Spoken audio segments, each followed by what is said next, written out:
Coucou les merveilles, c'est Chloé. Je viens aujourd'hui avec le mystérieux labyrinthe d'Anaïs Setone et illustré par Julie Lagarde, Se perdre pour mieux se retrouver. Ça m'a beaucoup plu, j'aime ce genre de réflexion.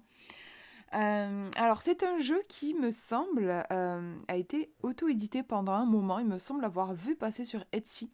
Donc là maintenant il est édité, donc ce sont les éditions Vega qui l'ont édité dans ce magnifique coffret. Vous voyez qu'on a le labyrinthe, l'image du labyrinthe, mais un labyrinthe en forme de cercle qui est repris ici sur la boîte.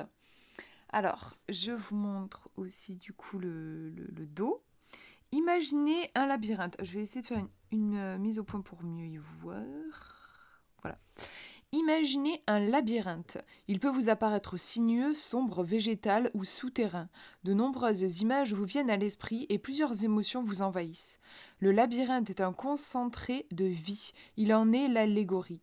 On le dit mystérieux car nul ne sait ce qui se trouve au tournant du chemin, à l'issue de la vie, mais c'est cette inconnue angoissante et excitante qui nous attire. D'inspiration alchimique, le mystérieux labyrinthe est un oracle de divination. Le tarot du XXIe siècle que vous interrogez pour connaître ce que l'avenir vous réserve. Parmi les 63 cartes, on distingue 5 catégories. Vous avez les guides, qui sont des personnages, qui représentent en fait des personnages. Les objets, ce sont des outils qui vont vous aider pendant votre quête. Les apologues, là ce sont des symboles. Les chambres, domaines. Et les humeurs, qui représentent les émotions. Plusieurs lectures sont possibles. Si vous approfondissez la recherche, vous découvrirez que cet oracle est en réalité un véritable codex rempli d'énigmes et de surprises, dont la principale est l'aboutissement du labyrinthe. Comme toute quête initiatique, celle-ci n'est pas simple, mais elle vous fascinera au fur et à mesure de votre cheminement.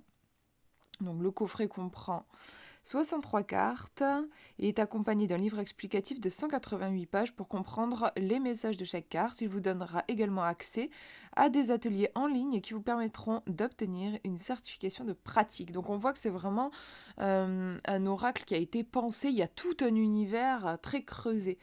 Donc il est au prix de 27 euros. Alors je vais vous montrer donc la boîte. Voilà l'intérieur. Mystérieux labyrinthe. Vous avez un très beau livret, j'adore la couverture, magnifique, et qui est assez épais, hein, je vous disais, c'est 188 pages, un truc comme ça, je crois. Je regarde, en fait, c'est drôle, je voulais vérifier que je dise pas de bêtises, parce que j'ai pas une bonne mémoire, mais c'est ça, ouais, si. J'allais dire, les pages sont pas numérotées, mais si. Donc c'est ça, 188 pages. Et le jeu qui arrive dans une magnifique pochette. Quand j'ai ouvert le coffret, j'ai fait waouh, j'ai vraiment trouvé magnifique le fait qu'il y ait cet imprimé là qui soit repris sur le pochon. J'ai trouvé ça super beau. On va regarder les cartes dans un deuxième temps. Là, on va d'abord s'attarder sur le livret qui est vraiment très fourni et c'est important, je trouve, avec un jeu comme celui-ci qui, comme je disais, il a un univers complexe, donc c'est important, je trouve, d'avoir un livre qui va nous aider à entrer justement dans cet univers, dans ce monde. Donc au début, vous avez une préface qui va vous présenter un petit peu ça va creuser en fait la symbolique du labyrinthe. Qu'est-ce qu'on a d'autre? Donc là aussi, on vous explique le labyrinthe, la genèse. Vous avez des tirages qui vous sont proposés. Donc un tirage à une carte, un tirage chronologique qui est adapté, on vous explique, pour les questions qui sont ouvertes, donc qui n'attendent pas une réponse par un oui ou par un non. Vous avez aussi le tirage avec polarité. Parce qu'en fait, vous allez voir, ça j'aime bien quand on a ça dans les livrets d'accompagnement. Pour chaque carte, vous avez sa signification en plus, donc en positif, et en moins, donc en négatif. Et ça va vous être utile notamment pour ce tirage-là. Vous avez le tirage avec les chambres, parce qu'on a vu qu'il y a des... Enfin, vous allez voir de toute façon, quand je vais vous montrer les cartes, il y a en effet des catégories de cartes. Et vous avez les chambres, donc là, ça va plaire aux gens qui s'intéressent à l'astrologie, parce que vous allez pouvoir creuser certains domaines, ces fameuses chambres. C'est les maisons, en fait, en astrologie. Et ensuite, vous avez aussi un tirage par paire. Donc, moi, j'aime beaucoup. Je tire très rarement une seule carte quand je tire des cartes avec un jeu. J'aime toujours, vous remarquerez sûrement si vous avez l'habitude de voir mes vidéos, je tire toujours 2 cartes au moins. Parce que ça permet vraiment euh, d'interpréter plus profondément, de donner du sens à la première carte. Donc là, vous avez en effet un tirage avec à chaque fois 2 cartes, un couple de cartes. Vous avez le tirage en croix aussi qui est proposé. Et après, vous avez les messages des cartes. Donc on a de très belles illustrations. On a en fait au niveau de l'univers, c'est un univers qui moi m'a tout de suite fait penser au film Da Vinci Code, qui est adapté d'ailleurs d'un livre. Où vous avez tout cet univers très... il y a des codes à déchiffrer partout, notamment dans les œuvres d'art, en fait, c'est ça. On va creuser dans les œuvres d'art pour décoder des mystères. On est dans un univers un petit peu comme ça, je trouve. Alors, vous avez première famille de cartes, vous avez les guides. Donc on vous explique que les guides représentent soit le ou la consultant, soit une personne dans l'entourage. Donc voilà un exemple de guide. Vous avez ici le cerf. Donc à chaque fois, vous avez un petit texte. Ce que je vous disais ensuite, vous avez en plus ou en moins. Et puis, vous avez encore des petits ajouts, des petites précisions. Et on vous explique avec les cartes des humeurs. Vous avez les cartes des humeurs, je vous montrerai.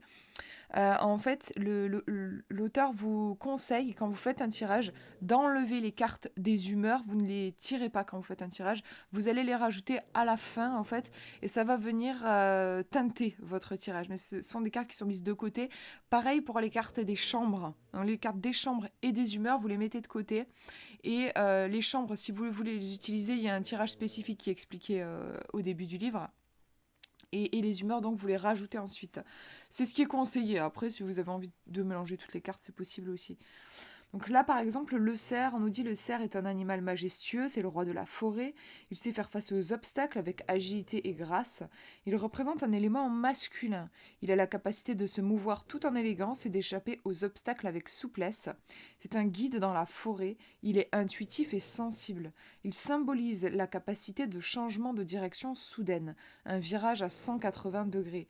Sa vigilance intuitive lui permet de contourner n'importe quel danger. Dans certaines cultures, le cerf représente l'esprit de la forêt. Ses bois repoussent sans cesse et en cela, il symbolise la capacité de régénération, les saisons et les cycles. C'est un guide pour les âmes. Donc là, je vous ai lu le petit texte ici. Ensuite, on vous dit, dans un tirage en plus, cette carte vient vous dire que vous avez la capacité à contourner les obstacles. Elle représente un personnage masculin paternel. Ce personnage va vous permettre de vous régénérer, de rebondir ou de résoudre rapidement une situation compliquée. En moins, vous avez le risque de vous faire attraper ou sinon un homme, une figure paternelle, aura un impact négatif auprès de vous. En animal totem, vous êtes majestueux, vous avez cette agilité rare et élégante de toujours faire face à n'importe quelle situation. Et donc voilà, ensuite vous avez les humeurs qui vont accentuer les traits de la carte, quoi. C'est-à-dire que si jamais vous tirez une carte des humeurs et par exemple vous tirez la fierté, ça va venir vraiment renforcer cette carte du cerf. Imaginons que vous avez tiré la carte du cerf et puis je sais pas d'autres cartes. Bon, mais la carte de la fierté, c'est comme si elle allait mettre en relief, en évidence cette carte du cerf. Voilà, vous avez ça pour chaque carte. Alors, je vais vous montrer. Parce que vous avez aussi des tableaux. À la fin de chaque famille de cartes, vous avez un tableau pour... si jamais vous utilisez les cartes chambre. Vous avez... là, c'est vraiment pour les gens qui s'y connaissent en astrologie. Bon, moi, c'est pas mon cas, donc je ne vais pas creuser plus le tableau. Mais voilà, vous avez de quoi faire une association, en fait, entre les planètes et les cartes. Qu'est-ce qu'on a ensuite ? On a les objets. Donc les objets, ils ont un fond rouge. Chaque catégorie de cartes, vous avez un fond différent. Là, on était dans un espèce de turquoise, un vert d'eau. Et là, on est dans un rouge. Donc par exemple ici, les ailes d'Icare. Toujours un petit texte. En plus, en moins. Et là, vous avez des associations de cartes. Donc on vous explique, si vous avez tiré par exemple les ailes d'Icare avec l'escargot, ça va vous montrer un frein dans l'ambition. Voilà, vous avez, bien sûr, toutes les associations ne sont pas présentées, mais vous en avez quelques-unes. Ça peut vous aider dans votre interprétation. Qu'est-ce qu'on a d'autre? Voilà, je pense que c'est toujours un petit peu pareil. Je vais pas. Vous avez juste, je vais vous montrer, voilà, les cartes des chambres qui sont un petit peu particulières. Donc là, on vous explique, voilà, cette catégorie des chambres est la plus complexe, pardon, mais c'est surtout la plus profonde des catégories. Elle doit être abordée dans sa globalité. Donc on vous explique tout ça. Et ensuite, vous avez les fameuses cartes des chambres qui sont détaillées. Donc, par exemple, la chambre de Sélène qui va représenter le foyer et la famille. La chambre de Mars qui représente plutôt le professionnel et la guerre. Avec, on vous donne le jour de prédilection. Moi, ça fait vraiment penser aux maisons dans l'astrologie. La chambre de Vénus qui va nous parler de tout ce qui est sentimental. Voilà, voilà. Qu'est-ce qu'on a d'autre? Les humeurs. Les humeurs, donc les cartes qui vont représenter les émotions, elles ont un fond jaune. Vous avez des humeurs dites positives, vous avez des humeurs neutres et vous avez des humeurs négatives. On voit, voilà, en fait, plus on va vers le négatif, plus les cartes s'assombrissent. On passe vraiment de la lumière à l'ombre. Là, les cartes neutres, elles sont un peu moins lumineuses que les cartes positives. Et puis là, voilà, les cartes négatives, on est vraiment plus dans l'ombre. Vous avez la jalousie, l'amertume. J'aime bien utiliser ces cartes, parfois même utiliser uniquement ces cartes-là. Ça permet de faire un point sur le plan émotionnel et de se recentrer, c'est intéressant. Même les cartes justement négatives, j'aime bien comment elles sont formulées, elles nous aident à faire un travail sur nous-mêmes. Par exemple, l'amertume, est-ce que la rancœur vous anime? Cette carte vous donne le message de pardonner. Donc c'est toujours tourné de façon positive, je trouve. Il est temps d'arrêter de ruminer et d'en vouloir pour quelque chose qui est passé. La vengeance vous rongera de l'intérieur. Repoussez cette émotion néfaste est la seule issue pour avancer. Sinon, vous allez rester coincé dans le labyrinthe.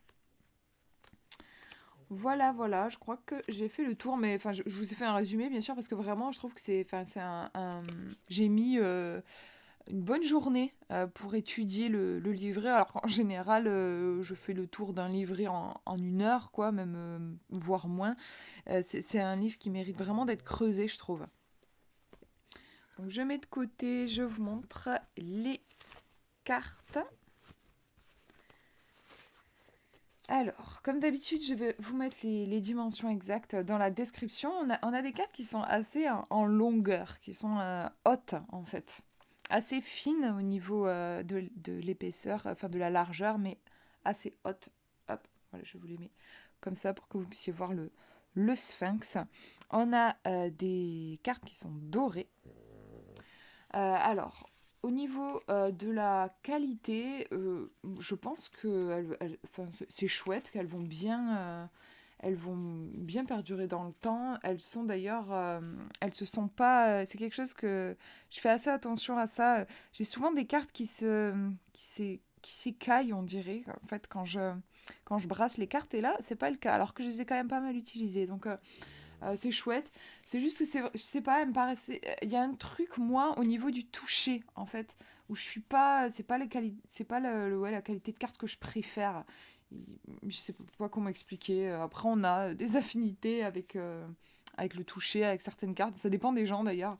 Je sais qu'il y a des gens qui aiment pas du tout les cartes qui sont très brillantes, très glossy, alors que moi, par exemple, c'est un style que je préfère. Donc, allez, je vous montre les cartes. Donc, je vais vous montrer la famille des cartes des humeurs. Bon, je vais faire vite, je ne vais pas toutes vous les montrer parce que c'est toujours un petit peu pareil finalement. On a le nom de l'humeur en question. Vous avez un numéro aussi en chiffre romain. Voilà, donc comme je vous disais, là je les ai mélangés. Vous voyez, on voit très bien qu'il y a les cartes plus sombres qui vont représenter les humeurs négatives et les cartes comme la compassion ici qui sont vraiment dans la lumière. Hop, donc vous en avez un bon petit paquet. Donc en général, je les mets de côté quand je fais un tirage et je vais venir ensuite tirer une carte pour colorer le tirage. Vous avez ensuite la famille des chambres, la catégorie des chambres. Donc vous avez ici par exemple la chambre de Saturne, vous avez bien le signe ici.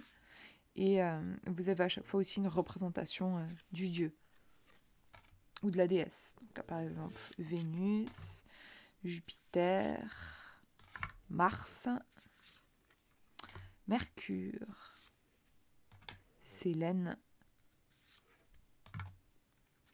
la chambre du Soleil. Hop. Donc en fait, vous en avez, il me semblait qu'il y en avait plus que ça, mais en fait, il y en a 1, 2, 3, 4, 5, 6, 7 cartes. Ouais, c'est ça. Je pensais qu'il y en avait plus. Donc en fait, oui, c'est pas, c'est différent des maisons en astrologie, puisqu'on en a 12 en astrologie. Là, vous avez, ouais, c'est ça, 7 cartes. Donc je les mets de côté. Je vous montre les cartes, du coup, qui sont utilisées. Vous voyez un peu le... C'est vrai que ça diminue un peu le paquet, mais ça reste quand même assez conséquent. Là, c'est vraiment les cartes avec lesquelles vous allez pouvoir faire vos tirages. Donc là, on a la carte de l'équilibre. Alors, je les ai mélangées. Là, pour le coup, les catégories sont mélangées. Le phénix. J'adore les thèmes, en fait, qui sont abordés. Alors, on voit pas très bien, mais vous avez des petites inscriptions. Alors, honnêtement, bon, déjà, là, ma webcam a un peu du mal, mais même quand je regarde comme ça, c'est pas évident à lire. Et en fait, je me suis aperçue que c'était de l'écriture inversée. C'est-à-dire qu'il faut le lire dans un miroir. Vous prenez vos cartes, vous les mettez face à un miroir et vous pouvez réussir à lire. Bon, ça, c'est déjà la première étape. Mais en plus, c'est écrit en latin. Donc ensuite, il faut aller traduire. Donc il y a deux trucs à décoder. Moi, certaines inscriptions, j'arrive pas à les décrypter. C'est trop, notamment sur ces cartes-là. Oui, c'est vraiment difficile à lire. Par contre, sur le rouge, les cartes rouges, ça ressort mieux. Là, par exemple, si je me mets face à un miroir, j'arrive à bien lire ce qui est écrit. En tout cas, vous voyez que c'est vraiment des cartes qui ont un univers particulier. On a même, des fois, on a des tout petits symboles. On a un tout petit symbole ici. Ouais, il y a un univers particulier, très creusé, où il y a des codes, il y a des trucs à déchiffrer. C'est c'est vraiment l'image, pour moi, de l'oracle, en fait. L'oracle, dans son sens sacré, qui est plein oui, de codes qui nous parlent à travers des métaphores, des images. Il y a aussi l'idée de, comme dans un labyrinthe, euh, c'est une épreuve, le fait de traverser un labyrinthe. Et c'est un jeu aussi qui se... je sais pas comment dire, je sens qu'il y a plusieurs strates, plusieurs niveaux de lecture. Et si on veut arriver au niveau le plus profond, bah, va falloir travailler, il va falloir se le gagner, ce troisième palier, il va falloir vraiment être attentif, décrypter, être dans le détail, dans l'attention. C'est vraiment un jeu, je trouve, fascinant et qui se détache beaucoup du reste de ma collection. Au niveau des illustrations aussi, on a quelque chose du type un peu gravure qui nous renvoie là aussi à... On a un style assez ancien.